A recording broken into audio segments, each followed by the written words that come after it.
સૌને ખબર છે ને આપણે શા માટે ભેગા થયા છે?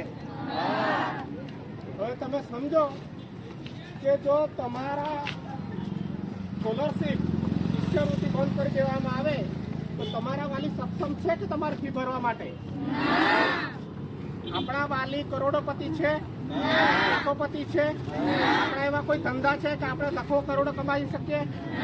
આપણા એવા કોઈ ખેતીવાડી એવી છે કે આપણે લાખો કરોડો કમાવી શકીએ? હવે આની પાછળનો હેતુ તમે સ્પષ્ટ જોઈ શકો કે વર્તમાન ભાજપ સરકારે આદિવાસી વિરોધી છે. કેમ? વર્ષો તો અમારા આદિવાસી સમાજના લાખો યુવાન યુવતીઓ જે મેટ્રિક પછી ખાનગી શિક્ષણ એટલે કે ખાનગી રીતે જીએનએમ કરે, એનએમ કરે કે મેડિકલમાં જાય, ડિપ્લોમા એન્જિનિયરિંગ કરે, એ બધી જ શિષ્યવૃત્તિના કારણે એમનું શિક્ષણ બગડશે. અને અમે આ ફરી પાછું પુનઃ બહાલ કરવા માટે આજે આપણે આવેદનપત્ર આપવા જઈ રહ્યા છે. ત્યારે તમે બધા જ એમાં જોડાવો, કારણ કે અત્યારે જે પહેલા વર્ષમાં હશે તે બીજા ને ત્રીજા વર્ષના પૈસા પોતાના પરિવાર ઘરમાંથી ભરવા પડશે. અને આ નીતિને કારણે લાખો આદિવાસી બાળકો પોસ્ટ મેટ્રિક પછીનું શિક્ષણ મેળવી શકશે નહીં. અને આ અત્યાચારી જે જીઆર બહાર પાડ્યો છે એના વિરોધમાં આપણે લડત ચલાવવાની છે. માત્ર ડાંગની લડત નથી, સમગ્ર ગુજરાતમાં રહેતા આદિવાસી સમાજના વિદ્યાર્થીઓની વાત છે અને એમના હકની વાત છે.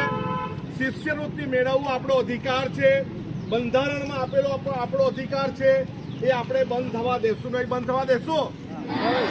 જોરથી બોલો.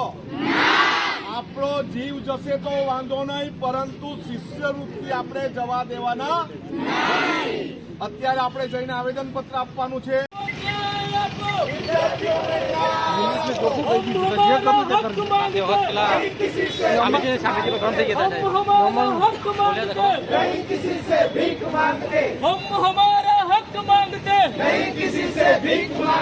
विद्यार्थियों ने शिष्यवृत्ति चालू कर